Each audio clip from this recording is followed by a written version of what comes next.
안녕하세요. 저는 경기도 과천에 살고 있는 30대 중반의 기혼 여성입니다. 저에게는 세상 무엇을 준다고 해도 바꾸지 않을 것 같은 남편이 있습니다. 그리고 그 사람보다 더 오랜 시간을 만나온 단짝 친구가 있고요. 그 친구는 저희 20년째기였습니다. 기쁠 때나 슬플 때나 인생의 파고가 몰아쳐도 그 오랜 세월을 한결같이 제 옆에 있어준 친구였죠. 심지어 그렇게 사랑하는 남편에게조차 말할 수 없는 비밀을 이 친구에게는 모두 털어놓을 수 있을 정도로 저희는 그 누구보다 가까운 사이였어요. 아니, 그렇다고 혼자 믿고 있었죠. 얼마 전 저는 그 믿음을 철저하게 배반당했거든요. 친구와 남편이 모두 한통속이 되어 저를 기만하고 있었던 것이었어요. 두 사람은 불륜관계였거든요. 남편이 부정을 저질렀다는 충격도 모자라서 심지어 그 상대가 제가 믿어 마지 않는 그 친구라는 사실에 저는 정신을 차릴 수가 없었습니다. 왜 나한테 이런 일이 일어난 건지, 대체 내가 뭘 잘못한 건지 별의별 생각이 다 들었죠. 하지만 오랜 자책 끝에 결국에는 깨닫게 되었습니다. 제가 어떤 행동을 했더라도 혹은 하지 않았더라도 어차피 일어날 일은 일어났을 거라는 사실을요. 그나마 끝에는 그 두 사람에게 속 시원한 복수라도 할 수 있었다는 게 저의 유일한 위안이 되더라고요. 부디 지금 제 이야기를 듣고 계시는 여러분께는 저와 같은 불행이 없기를 바라면서 이 사연을 보내봅니다. 어릴 때의 저는 무척이나 내성적인 아이였습니다. 유치원 때부터 중학교 2학년이 될 때까지 계속되는 전학으로 친구를 사귀기가 힘들었던 것도 이유 중에 하나였습니다. 저희 아버지가 군인이셨거든요. 몇 년에 한 번씩 근무지를 이동하셔야 하는 바람에 저희 가정은 남들처럼 한 곳에 정착해서 살아가는 삶이 어떤 것인지를 알 수가 없었죠. 친구를 사귀는 것도 당연히 쉽지 않았습니다. 원래 한 동네에서 동네 친구로 크면서 같은 학군의 학교를 다니다 보면 아무리 내성적인 성향의 아이라고 해도 최소한 또래 친구 몇 명 정도는 자연스럽게 사귀게 되는 법이잖아요. 그런데 저는 그럴 수가 없었습니다. 간신히 친구를 사귀었다 싶으면 또 전학을 가서 그 애들과 헤어져야 했고, 전학을 간 학교에서는 이미 친구 무리들이 형성되어 있어서 그 사이를 비집고 들어가 새로운 단짝 친구를 만들기란 정말 어려운 일이었거든요. 저도 어쩔 수 없더라고요. 그러다가 나중에는 그런 노력을 하는 것조차 귀찮고 피곤해졌습니다. 그 어린 나이에도 친구 사귀기의 고단함을 알고 있었다니 지금 생각해보면 조금 우습기도 하지만요. 그 과정에서 저는 점점 내성적인 아이로 바뀌어가고 있었습니다. 원래는 웃기도 잘 웃고 수다도 좋아하고 활달하던 성격도 조금 일찍 찾아온 사춘기와 맞물려 점차 말이 없는 아이가 되어갔죠. 그때 저의 유일한 친구는 그저 제가 좋아하는 책뿐이었습니다. 책 속의 주인공들은 제가 어디로 이사를 가든 제 곁을 떠나지 않았거든요. 굳이 친구를 사귀기 위해 그 속에서 쭈뼛거리며 누구의 눈치를 볼 필요도 없었고요. 그런데 그 와중에 나타나 저에게 먼저 말을 걸었던 친구가 있었습니다. 아직도 그 친구가 저에게 먼저 손을 내밀었던 그때 그 첫 순간을 저는 생생하게 기억할 정도였죠. 중학교 2학년이 되던 해, 저는 다시 한번 마지막 전학을 떠나게 됩니다. 그 이후로는 저희 엄마의 강력한 반대로 아버지 혼자 근무지를 이동하셨거든요. 어쨌거나 그때는 저도 그게 마지막 전학이 될 줄은 몰랐으니 그저 또 새로운 환경에 적응해야 한다는 사실에 잔뜩 짜증이 나 있었죠. 저는 이미 혼자서 먹는 점심과 혼자 다니는 생활에는 이골이 난 상태였습니다. 그런데 전학 사흘 차에 저에게 먼저 말을 걸어오는 친구가 있었죠. 우리 도시락 같이 먹자. 너 이거 먹어. 어? 뭐라고? 이거 먹으라고. 돈가스 좋아하지? 돈가스 싫어하는 사람 없잖아. 아니, 나는 별로 먹을 생각이... 그 애는 눈이 엄청 동그랗게 크고 하얗고 예쁘고 그리고 특이한 친구였어요. 저는 조금 당황했습니다. 아니, 솔직히 좀 많이요. 처음 보는 친구가 나에게 말을 걸어온 것도 뜻밖의 일인데 그 애는 아무렇지도 않게 제 책상 맞은편에 의자를 돌려앉더니 대뜸 자기 도시락에서 반찬으로 싸운 돈가스를 제 도시락 밥 위에 얹어줬거든요. 보통은 통성명을 먼저 하든지 여기 앉아도 될까? 아니면 우리 같이 밥 먹을래? 따위의 이야기를 먼저 꺼내는 게 순서잖아요. 그런데 그런 순서 같은 건 죄다 상관없다는 양 모두 생략하고 마치 어제도 같이 점심을 먹었던 것처럼 친근하게 굴고 있었으니까요. 제가 전학을 갔던 당시에 급식실 화구에 문제가 생기는 바람에 전교생이 한 달 정도 도시락을 싸서 다녀야 했거든요. 저는 첫날은 그걸 몰라서 매점에서 사온 빵을 먹었고 둘째 날에는 미처 도시락통을 사지 못해서 또 빵을 먹었었죠. 그리고 오늘 드디어 처음으로 도시락을 싸온 날이었는데 마침 이런 일이 생기게 된 겁니다. 나는 전희수야. 네 이름은 아니까 말 안 해도 돼. 아, 그래? 참 특이한 친구였어요. 그리고 밥을 다 먹어갈 때쯤 저는 드디어 그 친구의 이름을 듣게 되었습니다. 그리고 그 친구에 대해 몇 가지 사실도 알게 되었죠. 첫 번째로 그 친구는 이하급의 부반장이었습니다. 두 번째로 원래 낯가림 같은 게 없는 좀 특이한 성격인 것 같았고 마지막으로는 돈가스를 싫어한다는 사실이었어요. 아, 나 냉동 돈가스 진짜 안 좋아하는데 우리 엄마는 내가 좋아하는 줄 알고 자꾸 도시락에 넣어줘. 어머니한테 사실대로 먹기 싫다고 말씀드리면 되는 거 아니야? 어떻게 그런 말을 해? 엄마 상처받잖아. 지금까지 좋아하는 줄 알고 날이면 날마다 도시락에 넣어줬는데. 어머니랑 사이가 엄청 좋은가 보네? 아니, 오히려 그 반대야. 별로 안 친하니까 반찬 취향도 모르지. 중학교에 온 기념으로 이제라도 좀 친해져 볼까 싶어. 중2병이라는 말도 있죠? 정말이지 하는 말 한마디 한마디가 일반적이지 않고 독특한 친구였어요. 저는 상대방의 가정사까지 나눌 정도로 상대방과 친한 사이를 쌓은 적이 없어서 그런지 이런 식의 대화가 정말 어색해서 어쩔 줄 몰라 하고 있었죠. 물론 그 친구는 저의 곤란함이나 어색함 같은 건 전혀 신경 쓰지 않는 타입이었고요. 오히려 그래서인지 저희는 빠른 시일 안에 거짓말처럼 친해질 수가 있었습니다. 저를 딱히 신경 쓰는 것도 아닌데 무심하게 다가와 언제나 스며들듯이 옆에 있는 그 친구가 저도 어느 순간부터 익숙해지더라고요. 애초에 타인에게 크게 관심이 없는 저인지라 그 친구가 아무리 특이한 소리를 해도 깊이 생각하거나 일일이 지적질하기보다는 그저 그런가 보다 하고 넘겼고요. 그 친구도 저의 그런 점이 마음에 들었다고 하더라고요. 성격적으로 잘 맞는다는 걸 알게 되자 그때부터 저희는 매일같이 어울려 다니기 시작했습니다. 점심도 같이 먹고 간식을 먹으러 매점도 같이 가고 교실과 교실을 이동할 때도 함께 다녔죠. 심지어 화장실에 갈 때도 서로를 먼저 찾아서 함께 다닐 정도였습니다. 쉬는 시간 그 짧은 시간 동안 한마디라도 더 수다를 떨고 싶어서요.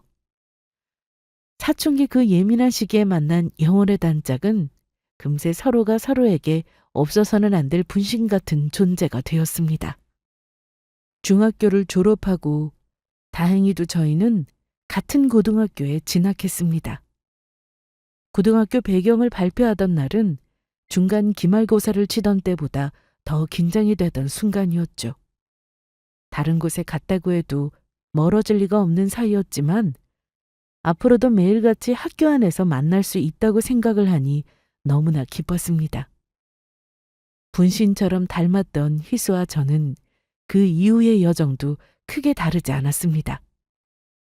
시간이 흘러 수능을 치고 둘 다 서울에 있는 대학을 다니기 시작했고 비슷한 시기에 졸업을 하고 취업을 했죠. 그 사이에는 일일이 셀 수도 없을 만큼 많은 추억들이 또 쌓였습니다. 이야, 시간 잘 간다. 우리가 벌써 30대야. 이게 말이나 돼? 나 지금 너무 슬프니까 그런 이야기는 좀 자제해 줄래? 아니, 뭘 했다고 시간이 이렇게 흘렀지? 우리 대학 가고 나서는 뭐 별로 한 것도 없는 것 같은데. 한 게 없지는 않지. 우리 대학 때 햄버거집에서 미친 듯이 바쁘게 아르바이트 했던 거 기억 안 나냐? 그 피 같은 돈 모아서 유럽 배낭여행도 다녀왔고. 아, 그거 완전 현실판 타이쿤 게임이었잖아. 나 그 뒤로 햄버거 안 먹어. 냄새만 맡아도 그때 생각이 나서. 성인이 되었다는 설렘으로 가득하던 저희의 20대는 마찬가지로 서로가 늘 함께였습니다. 비록 서로의 진학한 학교는 달랐지만 나름대로 근처에 붙어 있어서 틈만 나면 중간거리의 카페에서 만났고 또 방학 때는 둘이서 열심히 아르바이트를 해서 모은 돈으로 3주간의 유럽 배낭여행도 다녀왔었죠. 졸업 전 마지막으로 도전했던 5명 TO의 해외 인턴도 희수와 같은 곳에 지원했었고요. 물론 같이 합격하지는 못했지만 이후로도 저희는 비슷한 진로를 걸었습니다. 둘 다 경영학과를 나왔고 영업 직무에 지원을 해서 취업 스터디도 함께 했고요. 다행히도 각자 원하던 회사에 모두 합격할 수 있어서 떨어진 친구를 위로해줘야 할 일도 없었죠. 여기까지가 저희의 20대를 꽉 채운 순간들이었습니다. 예전에 어떤 책에서 읽었는데 이 지구상의 반대편에는 나와 똑같이 닮은 영혼의 반쪽이 있다고 하더라고요. 저는 종종 저의 그 반쪽을 지구 반대편이 아니라 바로 곁에서 찾았다는 생각을 하고는 했습니다. 희수를 볼 때마다요. 그러다 저에게도 조금 특별한 일이 생기게 되었습니다. 바로 미래의 저의 남편이 되는 남자친구를 만난 일이었어요. 물론 그동안 희수나 저나 연애를 해보지 않은 것은 아니었습니다. 거기다 저는 오히려 그 반대였죠. 제 또래 평균보다는 많이 한 편이었으니까요. 하지만 30대에 접어들고서야 저희에게도 변화가 생기기 시작했습니다. 짧은 연애를 반복하던 제가 지금의 남자친구를 만나 진득하게 사귀기 시작했거든요. 희수도 20대에 만났던 남자친구와 장기 연애에 돌입해 누가 봐도 오래 사귄 듯한 커플이 되어 있었고요. 심지어 희수는 권태기가 찾아올 정도로 오래 만나고 있었죠. 희수야, 내 남자친구가 조만간 셋이서 같이 밥 먹자는데? 어때? 너 시간 괜찮아? 아, 그래? 나야 얼마든지 괜찮지. 그냥 바로 날 잡아. 뭘 그런 걸 다 묻고 그래? 아니, 너 남자친구랑 사이도 안 좋은데 같이 보자고 하니까 괜히 좀 그런 것 같아서. 됐어. 그 인간이랑 권태기 온 게 벌써 언제적 일인데. 다시 사이 좋아질 일 기다렸다가는 네 남자친구 얼굴 한 번도 못 보고 끝나겠어. 희수는 벌써 2년째 권태기에 시달리고 있었습니다. 사귄 게 5년인데 그중에 2년이 권태기라니. 정말 할 말은 많지만 하지 않는다는 말은 이럴 때 쓰는 것 같아요. 모든 일을 시시콜콜 털어놓으며 서로의 조언자이자 상담가 역할을 자처하는 저희가 유일하게 간섭하지 않은 일이 있다면 그건 바로 상대방의 연애사에 관한 이야기였습니다. 상담은 해줬지만 서로에게 구체적으로 어떻게 하라는 말만은 잘 하지 않았죠. 그 후의 일이 잘 되든지 못 되든지 간에요. 결국 본인이 결정해야 할 일이라는 걸 잘 알고 있었거든요. 그 선을 넘지 않는 게 오랫동안 우정을 간직해왔던 희수와 저만의 불문율이었습니다. 어쨌거나 남자친구와 사귄 지 대략 8개월 만에 희수와 셋이서 밥을 먹는 자리를 마련하게 되었습니다. 그게 첫 대면이었어요. 인사해. 여기는 나랑 제일 친한 친구 희수야. 안녕하세요. 이민우라고 합니다. 말씀 많이 들었습니다. 제인이가 친자매보다 가까운 사이라고 하더라고요. 전희수예요. 저도 말씀 많이 들었어요. 제인이가 저한테 엄청 자랑을 했었는데 정말 연예인처럼 잘생기셨네요. 네. 제인이가 그런 말을 했을 줄 알았으면 오늘도 신경 써서 입고 나올 걸 그랬네요. 두 사람은 만나자마자 가볍게 악수를 나누고는 마치 오랫동안 알고 지냈던 사이처럼 친숙한 농담을 주고받았습니다. 혹시나 셋이서 만나서 어색하지는 않을까 걱정했던 순간이 무색하게도 두 사람은 한순간에 정적도 없이 대화를 이어나갔습니다. 심지어 저를 중심에 두고 도무지 소재거리가 끊기지 않아서 첫 만남의 2차에 3차까지 갔었죠. 다행이다 싶었어요. 어떻게 하면 그렇게 오랫동안 제인이의 사랑을 받을 수 있는지 비법이 궁금하더라고요. 아, 그건 저만 아는 극비라서 겨우 파스타만 먹고 알려드리기는 조금 어려운데. 알고 계시죠? 제인이가 안 그래 보여도 사람한테 잘 질리는 거 제가 무려 중학교 때부터 안 차이고 만난 유일한 친구잖아요. 당연히 스테이크 가야죠. 추후에 다시 대접하겠습니다. 어머, 그럼 꼭 사주신다고 믿고 비법은 오늘 알려드릴게요. 뭐야, 아주 둘이 죽이 잘 맞네? 말한 대로 희수는 워낙에 엉뚱하고 낯을 안 가리는 시원시원한 성격이었어요. 처음 만나는 사람이라고 해서 그리고 상대가 제 남자친구라고 해서 특별히 어려운 관계가 될 일도 없었고요. 반면 제 남자친구는 친한 친구들만 소수로 깊게 사귀는 편이고 초면에는 낯을 조금 가리는 성격이었습니다. 하지만 희수가 워낙에 분위기를 리드하며 편하게 대화를 이끌어준 덕택에 오래 만난 사이처럼 금방 친해질 수가 있었죠. 남자친구는 저에게 이런 친구가 있다는 게 신기한 모양이었습니다. 운전을 해서 희수를 먼저 집에 내려다 주고 저희 집으로 돌아가는 길에 그러더라고요. 희수 씨는 진짜 성격이 밝은 것 같더라. 조금 독특한 것 같기도 하고. 내가 딱 얘기한 대로지? 희수 엄청 재밌지 않아? 나는 걔랑 있으면 시간 가는 줄을 모르겠더라. 그러게. 여자들한테서 흔하게 볼 수 있는 성격은 아니긴 하더라. 우리 제인이 절친인데 오늘 내가 희수 씨한테 점수 좀 땄을까? 그건 이따가 전화해서 물어봐야지.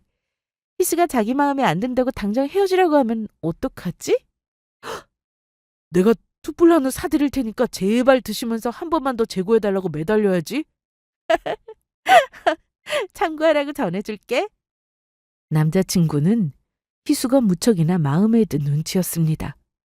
사실 남자친구도 저처럼 다른 사람에게 딱히 관심이 없는 성격이었거든요. 그래서 저희 커플의 대화의 주제도 다른 사람 얘기가 나온 적은 거의 없었고요. 그런데 그 뒤로도 남자친구는 종종 희수에 대한 이야기를 꺼내려고는 했습니다. 저와 희수의 추억에 관한 이야기가 대부분이긴 했지만요. 저희는 그 후로 셋이서 자주 어울렸습니다. 그중 대부분은 나를 자꾸 의도해서 만났다기보다는 제가 워낙에 희수와 자주 만나니까 둘이 같이 있다가 남자친구가 뒤늦게 연락이 와서 합류하는 시기였죠. 물론 나를 자꾸 만난 적도 많았고요. 같이 바닷가에 드라이브를 떠나기도 하고 맛집을 찾으면 셋이서 먹으러 가기도 하고요. 누군가는 이런 만남이 이상하다고 말할 수도 있겠지만 저는 별 생각이 없었습니다. 그냥 제가 좋아하는 두 사람을 동시에 만나니 행복도 2배라는 생각을 했을 뿐이었죠. 만나서 누구 한 사람이라도 불편하거나 어색하다면 얘기가 달라졌겠지만 셋 다 그런 성격이 아닌지라 그저 즐겁기만 했어요. 나 어쩐지 남자친구랑 결혼할 것 같아. 왜? 프로포즈라도 받았어?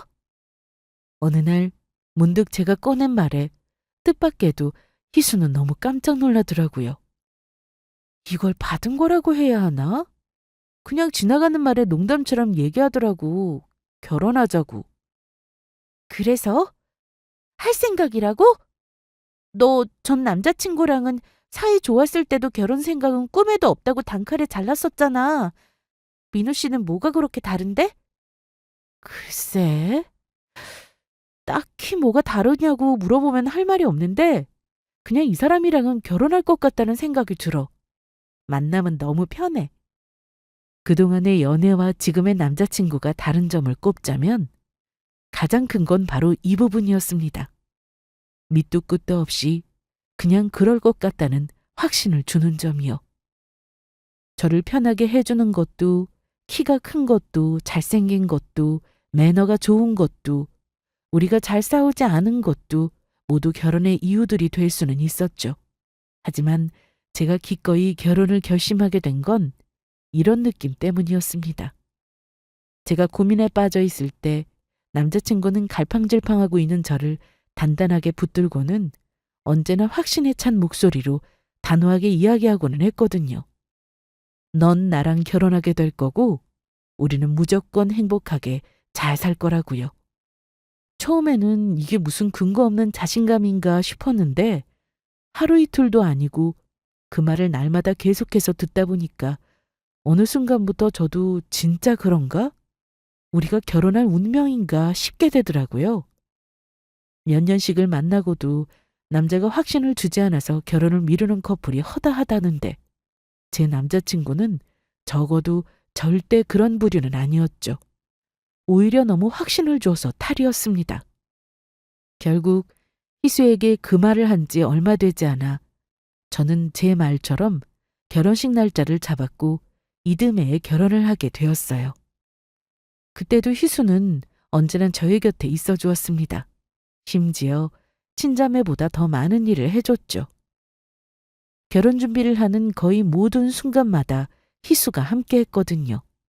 일로 바쁜 남자친구 대신 희수가 저와 함께 신혼집 인테리어 공사를 확인하러 다니기도 했고 웨딩 촬영 때도 따라와서 먼저 도우미 역할을 자처했습니다. 제 부케도 당연히 희수가 받았고요. 그리고 제가 결혼하고 몇 달 지나지 않아서 희수도 결혼을 하게 되었습니다. 사실 그때 저는 조금 의외라고 생각했어요. 앞서 말했듯이 희수는 오래 만난 남자친구가 있었지만 권태기가 심해서 관성으로 만나는 중이었거든요. 그 사람과의 결혼 생활은 도무지 그려지지가 않는다는 이야기를 한 적도 있었습니다. 그래서 저는 길어야 1년쯤 더 만나다가 헤어지게 될 거라고 생각하고 있었죠. 그런데 뜻밖에도 그 남자와 결혼을 하겠다는 겁니다. 저는 희수에게 갑자기 생각이 바뀌게 된 이유를 물었죠. 그랬더니 돌아오는 대답은 짧았습니다. 그냥 그래야 할 것 같다고 하더라고요. 길게 이야기하지 않은 건 말하고 싶지 않다는 뜻이었어요. 혹은 그 안에 담긴 이유가 너무 많고 복잡하거나요. 저는 더 캐묻지 않았습니다. 본인의 인생이 걸린 그 중대한 일을 성급한 마음으로 결정하는 사람이 어디 있겠어요? 신중하게 생각한 끝에 본인이 알아서 잘 결정했으리라고 믿었죠. 희수는 자기 앞가림은 충분히 할 정도로 너무 똑똑하고 현명한 친구였으니까요. 제가 신혼여행을 다녀왔을 때쯤부터 희수도 본격적인 결혼 준비에 돌입했습니다. 희수가 저에게 해줬던 것처럼 저도 희수를 따라다니며 최대한 도와주려고 노력했고요. 희수가 결혼한 후에도 저희는 크게 달라진 게 없었습니다. 비록 예전처럼 자주는 아니었지만 틈틈이 만나서 맛있는 것도 먹으러 가고 같이 쇼핑도 다녔고 늦은 밤까지 문득 떠오른 시시콜콜한 이야기를 나누었어요. 제가 힘든 순간에도 행복한 순간에도 언제나 옆에 있어줬죠. 심지어 제가 아이를 낳고 나서 한동안 산후 우울증에 빠져있던 순간들까지도요. 산후 우울증이라니. 그건 정말 저와는 거리가 먼 단어라고 생각했는데 그런 저에게도 이런 일이 생기더라고요. 요즘은 그냥 창밖만 보면 뛰어내리고 싶다는 충동이 들어. 남들은 남편이 집안일을 안 도와준다거나 남편이랑 사이가 좋지 않아서 우울증이 온다던데. 우리 집은 오히려 남편이 퇴근하면 혼자 도맡아서 아기도 보고 집안일도 해. 그런데 난 왜 이러지? 왜가 어디 있어?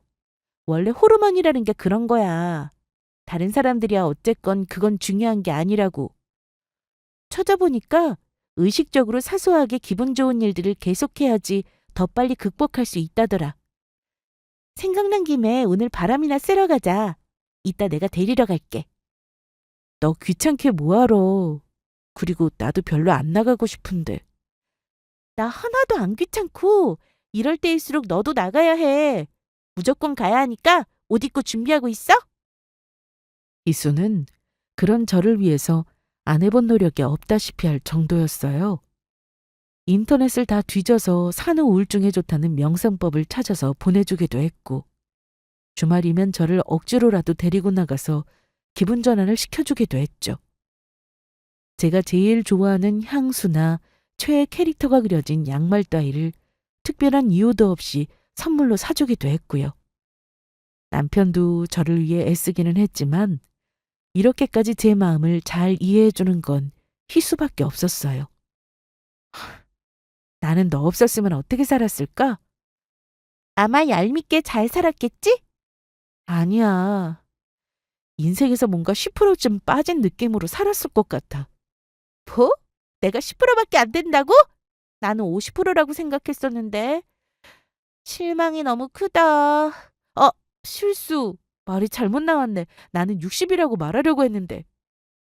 저를 보며 어이없다는 듯 웃고 있는 희수를 보며 저는 진심으로 그런 생각을 했어요. 행복하다고요.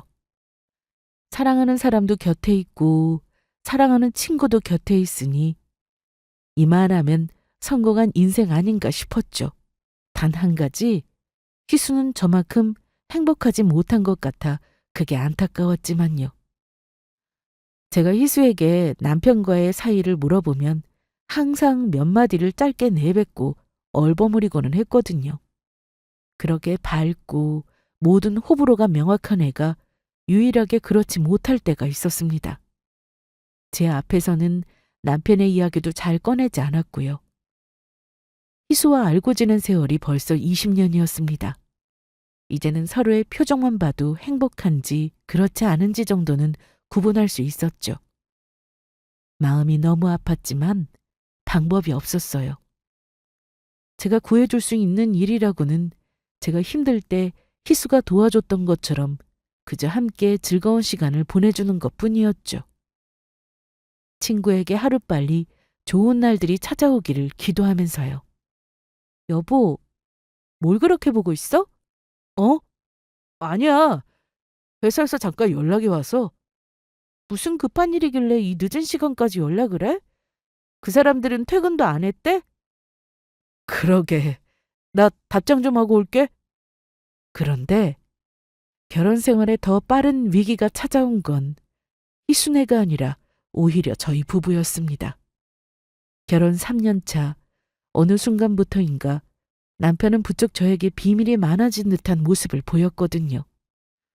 평소에 하지 않던 행동들도 눈에 띄게 늘기 시작했고요.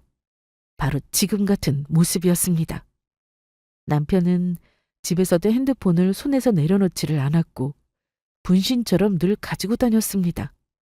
거기다 제가 무슨 연락이냐고 물어보면 대충 회사 일이라고 얼버무리며 화장실로 가져가고는 했죠. 이상하다는 생각을 하지 않을 수가 없었습니다. 원래도 프라이버시를 중요하게 여기던 남편이기는 했지만 핸드폰은 집안 아무 곳에나 던져두던 사람이었거든요. 집에서까지 회사 연락을 받으며 신경 쓰기 싫다고 하면서요. 그런데 어느 날부터는 핸드폰에 비밀번호가 걸려 있었고 집안에서 굴러다니는 일도 사라졌습니다. 남들 보기에는 그까짓 게 무슨 비밀이며 또 무슨 부부의 위기까지냐고 묻기도 할 겁니다. 하지만 그 미묘하게 달라진 간극을 남들은 몰라도 와이프인 저는 알아차릴 수 있었어요. 분명히 뭔가 저에게 숨기고 있다는 일이 생겼다는 사실을요. 그래서 남편이 바람난 것 같다고? 겨우 핸드폰 때문에? 그것뿐만이 아니야. 요즘은 내가 몇 번씩 한 이야기를 잊어버린다니까? 예전에는 내가 한 번만 말해도 무슨 로봇처럼 기억을 잘하던 사람이었는데, 이건 관심의 문제가 아니야. 정신도 다른 데 팔려 있는 것 같아. 바로 옆에서 몇 번씩 불러도 못 듣고 그래. 저는 고민 끝에 희수를 만나 이 사실을 털어놓았습니다. 희수는 진지한 얼굴로 저의 이야기를 듣고 있더니 제 말이 끝나자 어이가 없다는 듯 박장대소를 했습니다. 쓸데없는 생각 좀 하지 마. 요즘 고민거리가 없다더니 아주 걱정을 사서 하고 있네. 바람이 말이나 돼? 네 남편이 어디 그럴 사람이야? 나도 그럴 리는 없다고 생각은 하는데. 절대 그럴 일 없으니까 걱정 마. 세상 남자들 다 바람 피워도 네 남편은 안 그럴 사람이니까. 민호 씨 아직도 너밖에 모르잖아. 근데 와이프밖에 없는 애처가도 밖에서 피우는 바람은 또 별개라더라. 그건 맞긴 해. 그래도 내 남편이라면 모를까. 민호 씨는 절대 그런 타입 아니야.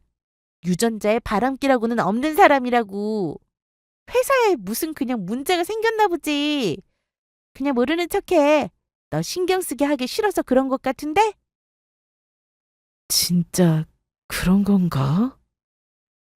이수는 웃다가 눈물까지 났는지 옷소매로 눈가를 닦고 있었습니다. 저는 진지한 이야기를 하고 있는데 웃고 있는 희수의 등짝을 아프지 않게 때렸죠. 희수는 한참 만에 웃음을 멈추고 저에게 말했습니다. 절대 그럴 일 없으니 쓸데없는 생각 좀 하지 말라고요. 의심하는 눈으로 보면 수상하지 않은 구석이 없는 게 사람이라고요. 희수의 말을 듣고 나니 한편으로는 조금 안심이 되었습니다. 사실은 저도 내심은 이런 말을 듣고 싶었나 봅니다. 집에 돌아오니 그런 생각도 들더라고요. 내가 너무 잡생각을 많이 하다 보니 이상한 생각까지 하게 된 건가 싶었죠. 의심의 눈길을 거두고 마음을 고쳐먹기로 생각을 하니 또 남편이 달리 보이기는 했습니다. 여전히 핸드폰을 달고 산다는 걸 제외하면 저에게 잘해주는 건 변함이 없었거든요. 퇴근길에는 말하지 않아도 제가 좋아하는 과일을 사오고 일찍 잠이 드는 제가 먼저 침실에 가 누워있으면 중간중간 들어와 이불을 바로 덮어주기도 했고요. 달라진 건 없었습니다. 여전히 다정하고 여전히 저를 소중하게 생각하는 사람이었어요. 아마도 희수의 말대로 요즘 잠깐 회사 일이 바빠졌거나 혹은 말하고 싶지 않은 다른 일이 생긴 것뿐이라는 생각이 들었습니다. 저는 남편을 닥달하는 대신 내버려 두기로 했습니다. 회사 일이라면 곧 해결될 일이었고 말하고 싶지 않은 일이라면 물어도 좋은 대답이 나올 리가 없었으니까요. 그렇게 저는 시간이 지나면 다 해결될 거라 믿으며 얼른 이 순간들이 지나가기를 바랬습니다. 그리고 그런 저의 믿음은 처절하게 배반당했습니다. 저에게 걸려온 뜻밖의 전화 한 통에 의해서요. 민선아, 갑자기 어쩐 일이야? 야, 너 제주도 왔어? 제주도?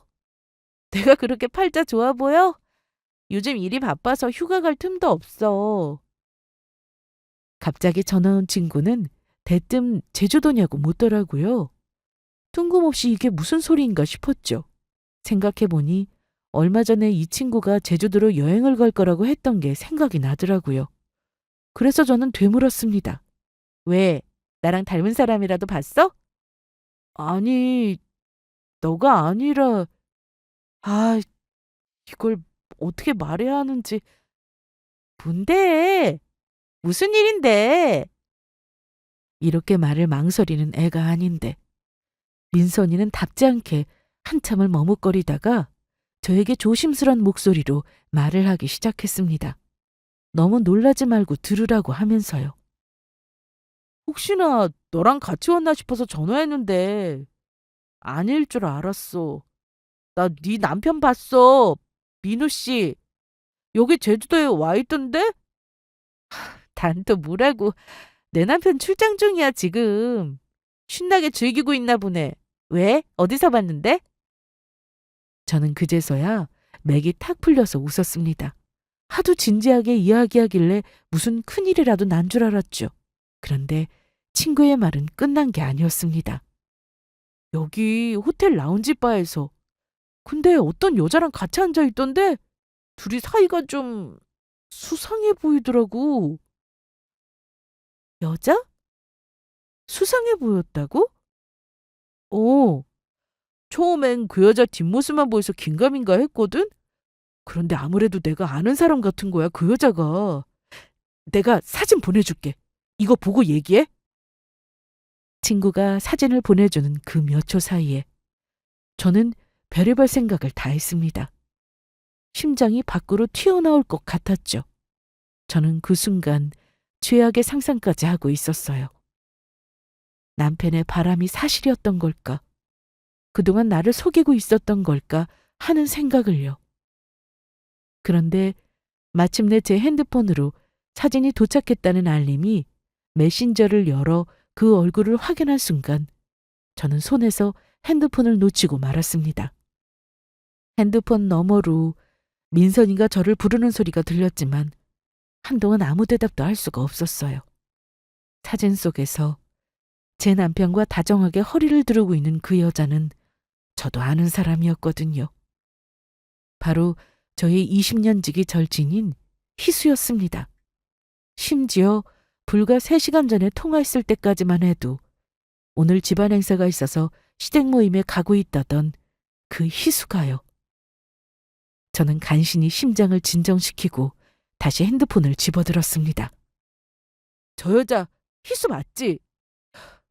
이게 어떻게 된 거야, 진짜. 기가 막히네. 호텔 바에서 있었다고? 오! 그리고 둘이 같이 올라가는 것 같더라고. 민선이는 말끝을 흐리며 대답했습니다. 듣지 않아도 알만했죠. 민선이와 희수, 그리고 저 셋 다 모두 같은 중학교를 나온 동창이었습니다. 다른 지역 살아서 희수만큼 친하지는 않아도 민선이 역시 제 결혼식에 오고 남편과도 몇 차례 인사를 나눈 사이였어요. 그래서 한눈에 알아볼 수 있었던 거죠. 저는 곧장 남편에게 전화를 걸었습니다. 벨소리가 조금 길게 울린 뒤 남편은 태연한 목소리로 제 전화를 받더라고요. 여보, 별일 없지? 나야 별일 없지. 당신은 뭐 하고 있어? 아이, 나 일하고 있지. 관광할 시간도 없다. 어제부터 계속 바이어들 만나고 있어. 그래? 고생이 많겠네. 나는 너무 심심해서 희수라도 불러서 놀까 했거든. 아, 그것도 좋은 생각이네. 저는 일부러 희수의 이름을 꺼냈습니다. 핸드폰 너머로 순간 조금 멈칫하는 게 느껴졌어요. 그 짧은 머뭇거림에 저는 헛웃음이 나왔죠. 근데 시댁 행사에 간다고 하더라고. 그래서 못 만났지 뭐야? 그렇구나. 아쉽겠네. 나 이제 다시 들어가 봐야겠다. 밥 잘 챙겨 먹고 있어. 나중에 연락할게. 사랑해. 남편은 뭔가 캥기는 게 있는 사람처럼 통화를 마무리 지으려고 하더라고요. 그러면서도 마지막에 잊지 않고 덧붙이는 사랑한다는 말에 저는 아무 대답도 할 수가 없었습니다. 그렇게 전화를 끊고 나서 저는 피눈물을 흘리며 결심을 했어요. 복수하기로요. 이튿날 저는 바로 이혼 변호사를 만나 상담에 들어갔습니다. 무엇보다 중요한 건 증거 수집이라고 하더라고요.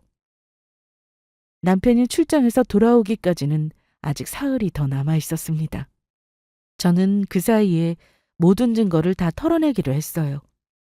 주차장에 남겨두고 간 남편 차의 내비와 블랙박스 기록부터 시작해서 노트북, 태블릿 기록, 잘 안 쓰는가 싶었던 일기장 대용에 메모 기록까지 전부 다요. 작정하고 털기 시작하니 증거는 끝도 없이 흘러나왔습니다.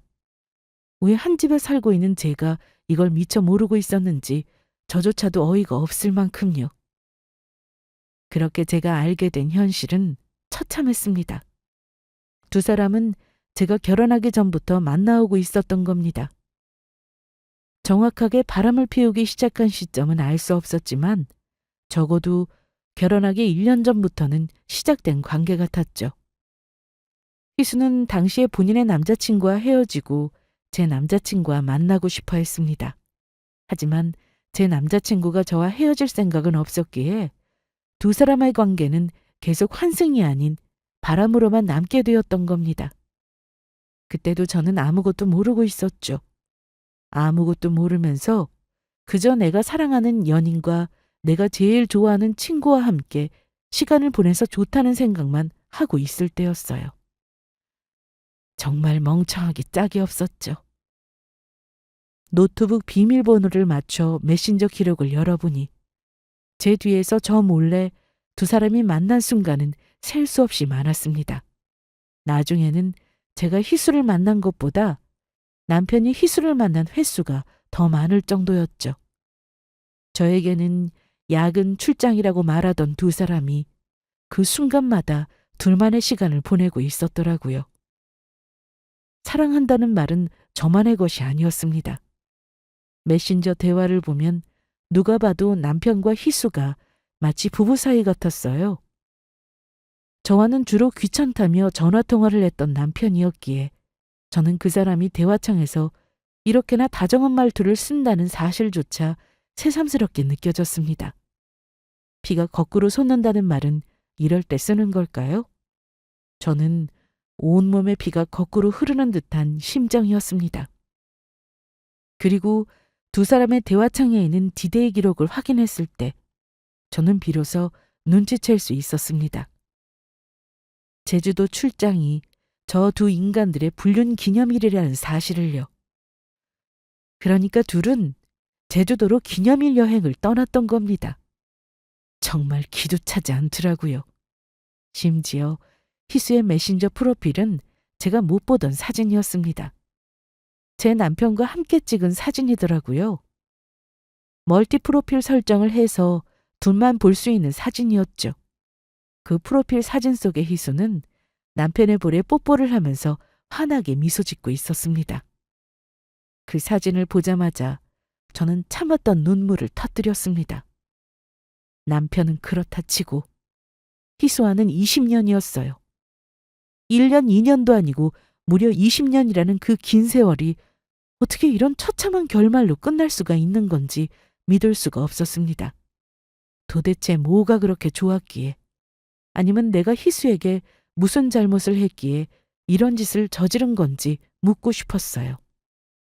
그 어떤 대답도 이해가 되지 않았겠지만 저는 답을 찾고 싶었습니다. 그렇지 않고서는 이 참담한 배신을 도저히 제정신으로는 참아낼 수가 없었거든요. 하지만 답은 간단하게 나왔습니다. 오히려 저를 상담해줬던 이혼 변호사님이 담담한 목소리로 그러더라고요. 불륜이라는 게 원래 그런 거예요. 내가 이해할 수 없는 방식으로 생각지도 못한 순간에 찾아오죠. 거기에 이유는 없어요. 불륜의 이유는 없다는 말이 정답이더라고요. 저는 더 이상 납득이 될 만한 이유를 찾기를 포기했습니다. 제가 그 인간들의 변명까지 대신 찾아줘야 할 까닭도 없었고요. 그 대신 저는 제 눈앞의 일을 마무리 짓는데 열중하기로 했습니다. 무려 몇 년에 걸친 기만의 대가가 어떤 것인지를 두 사람도 알아야 했으니까요. 저는 행복한 기념일 여행에서 돌아온 두 사람에게 각각 서류를 보냈습니다. 친구에게는 상간녀 소송을, 남편의 앞으로는 이혼 소장을 보냈죠. 여행을 다녀와서도 한참을 아무 문제 없이 잘 있다가 갑작스럽게 서류를 받아보게 된 두 사람은 기겁을 했습니다. 저는 희수의 전화를 무시한 채 서류를 보고 날뛰는 남편을 마주했어요. 대체 이게 뭐하는 짓이야? 갑자기 이혼이라니 나한테 말 한마디 없이 어떻게 이럴 수가 있어? 그러는 너는 나한테 상의하고 바람 피웠니? 뭐라고? 희수랑은 통화해봤어? 아직 안 했나? 걔는 지금쯤 너보다 더 정신이 없을 텐데. 지금쯤 걔 남편도 알게 됐을걸? 그러자 제 남편 놈은 새하얗게 질린 얼굴로 말까지 더듬으며 변명을 내뱉기 시작했습니다. 제인아, 여보, 진정하고 일단 내 말 좀 들어봐. 너나 진정해. 나는 이제 놀랄 것도 없어서 이미 진정하고 있으니까. 내가 잘못했어. 근데 희수랑은 진짜 당신이 생각하는 그런 거 아니야. 희수랑은 그냥 가끔씩 만나서 즐기기만 했다고? 야, 차라리 사랑했다고 말을 해. 그러면 이해라도 하려고 노력해 볼 테니까. 저는 남편 놈의 그 변명에 더는 실망감을 감출 수가 없었습니다. 제가 한 말은 모두 진심이었어요. 차라리 사랑했다고 하면 그나마 나을 것 같았죠. 사람을 사랑하게 되는 건 인력으로 어쩔 수가 없는 일이었으니까요. 그런데 즐기기만 했다니. 그럼 사랑은 저랑 하고서요? 어떻게 저를 사랑하는데 그 사람을 두고 다른 여자를 또 만날 수가 있다는 건지, 그것도 그 오랜 세월을 말이에요. 그 말을 듣는 순간 저는 제가 그동안 알고 있었던 남편에 대한 마지막 정마저도 후두둑 떨어지고야 말았습니다. 그냥 깔끔하게 협의로 갔으면 좋겠는데 넌 그럴 생각이 없겠지? 혹시 몰라서 위자료랑 재산분할 청구 목록 거기 남겨뒀어. 협의 의사 있으면 빠른 시일 내에 얘기해. 하루라도 너랑 빨리 정리하고 싶지. 나도 굳이 피곤하게 소송하고 싶지는 않으니까. 제인아, 제발. 우리 이러지 말자, 어? 내가 다 잘못했어. 내가 다시는 안 그럴게, 정말이야. 우리 엄마를 걸고 맹세할 수 있어. 그러고 보니 어머니께도 말씀드려야겠네. 자식이 와이프 놔두고 그것도 와이프 절친이랑 바람 피우느라 기념일 여행까지 갔다는 걸 알면 뭐라고 하실까? 얼마 후 남편과는 이혼에 협의할 수 있었습니다. 처음에는 하지 않겠다고 발악을 해댔지만 나중에 사정을 알게 되신 시어머니께 무슨 소리를 들었는지 찾아와 협의 이혼을 하겠다고 하더라고요. 제가 요구한 조건도 모두 수용하겠다고 했고요. 오히려 시어머니가 저에게 미안하다고 하셨습니다. 자식을 잘못 키워서 대신 사과하겠다고요. 해줄 수 있는 건 이혼뿐이라 미안하다고도 하셨죠. 남은 건 상간녀 소송에 들어간 희수뿐이었죠. 나는 민우 씨를 사랑했어. 그것뿐이야. 한때 저의 모든 것을 줘도 아깝지 않았던 저의 친구 희수는 법정에서 저에게 그 한마디만을 남겼습니다. 저는 아무 대답도 하지 않았어요. 이제는 더 이상 할 말도 그래야 할 의미도 찾지 못했거든요. 말이 없는 건 희수의 남편도 마찬가지였습니다. 그 사람은 그저 이렇게 될 줄 알고 있었다는 것처럼 일그러진 얼굴로 묵묵히 희수를 노려보다가 자리에서 일어섰습니다. 그 뒤로 들려오는 소식으로는 희수와 남편이 이혼을 하게 됐다더라고요. 상간녀 소송까지 들어간 와이프를 누가 용서할 수 있었겠어요? 물론 전 남편과 희수도 좋은 결말을 맞을 수는 없었습니다. 들려온 바로는 상간녀 소송에서 서로의 입장차를 확인하고 서로 못 볼 꼴을 너무 많이 보게 되는 바람에 헤어지게 되었다더라고요. 제 변호사의 말로는 불륜 커플의 말로가 대부분 이렇다고 들었습니다. 그 두 사람이 어떻게 되든 저와는 이제 상관없는 일이었지만요. 저는 사랑하던 사람과 사랑하던 친구를 동시에 잃었습니다. 사랑과 우정이 모두 끝난 셈이었죠. 하지만 여기서 제 인생마저 끝난 건 아니었어요. 저는 저에게 닥친 이 불행을 인정하고 있기로 했습니다. 인정해야 하는 사실은 빨리 인정하는 편이 저를 위해서도 나은 길이었거든요. 비록 그 어떤 것으로도 실패로 끝난 제 결혼 생활은 돌이킬 수 없겠지만 어차피 우리가 이렇게 끝날 운명이었다면 하루라도 더 일찍 끝내는 편이 나았죠. 여기까지 들어주셔서 감사합니다.